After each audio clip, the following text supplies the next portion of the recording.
N ശേഷാദ്രിനാഥിനെ സംസ്ഥാന തെരഞ്ഞെടുപ്പ് കമ്മീഷണറായി നിയമിച്ചതിനെതിരെ വിവാദം. നേതൃത്വത്തിന് പരാതി നൽകി കെപിസിസി ജനറൽ സെക്രട്ടറി PM നിയാസ മുഖ്യമന്ത്രിക്കും KPCC അധ്യക്ഷനും ദീപാദാസ് മുൻഷിക്കുമാണ് പരാതി നൽകിയത്.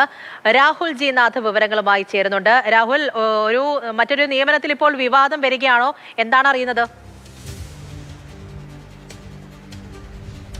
ഈ UDF സർക്കാർ അധികാരത്തിൽ വന്ന ശേഷം നിയമനങ്ങൾ ഒരു വിവാദം വിടാതെ പിടികൂടുകയാണ്. ഏറ്റവും ഒടുവിൽ ഇപ്പോൾ എന്തായാലും തിരഞ്ഞെടുപ്പ് കമ്മീഷണറായി എൻ ശേഷാദ്രിനാഥനെ നിയമനം നൽകിയതാണ് വലിയ വിവാദത്തിലേക്ക് പോകുന്നത്. അത് രാഷ്ട്രീയമായി കൂടി ഒരു വിവാദമായി ഉയർത്തുക എന്നുള്ളത് തന്നെയാണ് ഈ കോൺഗ്രസിനുള്ളിൽ നിന്നുള്ള ഒരു പടയൊരുക്കം കൊണ്ട് നമ്മൾ മനസ്സിലാക്കുന്നത്. കാരണം ഇപ്പോൾ KPCC ജനറൽ സെക്രട്ടറി സ്ഥാനത്തുള്ള PM നിയാസാണ് ഇത്തരത്തിൽ ഔദ്യോഗികമായി രേഖാമൂലം ഒരു പരാതി നൽകിയിരിക്കുന്നത്. മുഖ്യമന്ത്രിക്കും KPCC പ്രസിഡന്റിനും ഒപ്പം AICCയുടെ ചുമതലയുള്ള ദീപാദാസ് മുൻഷിക്കുമാണ് നിലവിൽ എന്തായാലും ഇത്തരത്തിൽ ഒരു പരാതി നൽകിയിട്ടുള്ളത്. അതിൽ സൂചിപ്പിക്കുന്ന കാര്യം എൻ ശേഷാദ്രിനാഥന്റെ രാഷ്ട്രീയം തന്നെയാണ്. കാരണം ആദ്യഘട്ടത്തിൽ ഈ ഇടതുപക്ഷവുമായി ചേർന്ന് നിൽക്കുന്ന SFIയുമായി ചേർന്ന് നിൽക്കുന്ന രാഷ്ട്രീയം ഉണ്ടായിരുന്നയാൾ പിന്നീട് ഔദ്യോഗിക ജീവിതത്തിലേക്ക് വരുമ്പോൾ RSUമായി ചേർന്ന് നിൽക്കുന്നയാളെ എങ്ങനെയാണ് കോൺഗ്രസിന് UDFന് ഇത്തരത്തിലൊരു സ്ഥാനത്തേക്ക് നിയമിക്കാൻ കഴിയുക എന്ന ചോദ്യമാണ് ഉന്നയിക്കപ്പെടുന്നത്.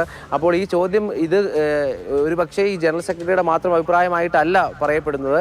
മറ്റ് ഭൂരിഭാഗം UDF അണികളുടെയും പ്രവർത്തകരുടെയും ഒക്കെ വികാരമായി തന്നെയാണ് ഉയർത്തിക്കാട്ടുന്നത് എന്നുള്ളതാണ് ഏറ്റവും പ്രധാനപ്പെട്ട കാര്യം. ഇതിൽ കോഴിക്കോട് KSUവിൻ്റെ ജില്ലാ ഭാരവാഹിയായി ഈ പരാതി നൽകിയ PM നിയാസ് ഇരിക്കെ ആ ഘട്ടത്തിൽ SFIയുടെ നേതാവായിരുന്നു. പിന്നെ ഞാൻ സൂചിപ്പിച്ചതുപോലെ ഔദ്യോഗിക ജീവിതത്തിലേക്ക് കടക്കുമ്പോൾ RSS ബന്ധമുള്ള ചായ്വുള്ള ഒരു കൂട്ടായ്മയുടെ ഭാഗമായി നിൽക്കുന്ന ആൾക്ക് എങ്ങനെയാണ് സർക്കാർ ഈ സ്ഥാനം നൽകുക എന്ന ചോദ്യമാണ് ഉന്നയിക്കപ്പെടുന്നത്. എന്തായാലും ഇത് വലിയ രീതിയിൽ ചർച്ച ചെയ്യപ്പെടും. ഇപ്പോൾ പല വിഷയങ്ങളിലും ഇത്തരത്തിൽ എന്താണ് മുന്നണിയുടെ, എന്താണ് പാർട്ടിയുടെ നയം എന്നത് വ്യക്തമാകേണ്ടിയിരിക്കുന്നു. അപ്പോൾ ഈ വിഷയം കൂടി പരാതി എന്നാണ് നൽകുന്നത്. ഇപ്പോൾ ഇങ്ങനെ ഒരു പരാതി ഒരാൾ അതിനപ്പുറത്തേക്ക് ഇത് വലിയ തോതിൽ ഇപ്പോൾ ചർച്ചയായി തുടങ്ങിയിട്ടുണ്ടോ ഈ ഒരു വിവാദം? എന്തായാലും പ്രധാനപ്പെട്ട നേതാക്കളൊന്നും ഇത്തരത്തിലൊരു അഭിപ്രായ പ്രകടനവുമായി മുന്നോട്ട് വന്നിട്ടില്ല. എങ്കിൽ പോലും അവർക്കെല്ലാം ഇതേ നിലപാട് തന്നെയാണ് എന്നാണ് അനൗദ്യോഗികമായി മനസ്സിലാക്കുന്നത്. കാരണം ഇത്തരമൊരു നിയമനം വരുമ്പോൾ അത് രാഷ്ട്രീയമായി ചോദ്യം ചെയ്യപ്പെടും. അതുമാത്രമല്ല, ഈ കോൺഗ്രസുമായി ചേർന്ന് നിൽക്കുന്ന കോൺഗ്രസ് പാർട്ടിയുടെ സഹയാത്രികർ നിരവധി പേർ ഈ പദവി ആഗ്രഹിച്ചിരുന്നു, അതുമായി ബന്ധപ്പെട്ട ആവശ്യം ഉന്നയിച്ചിരുന്നു.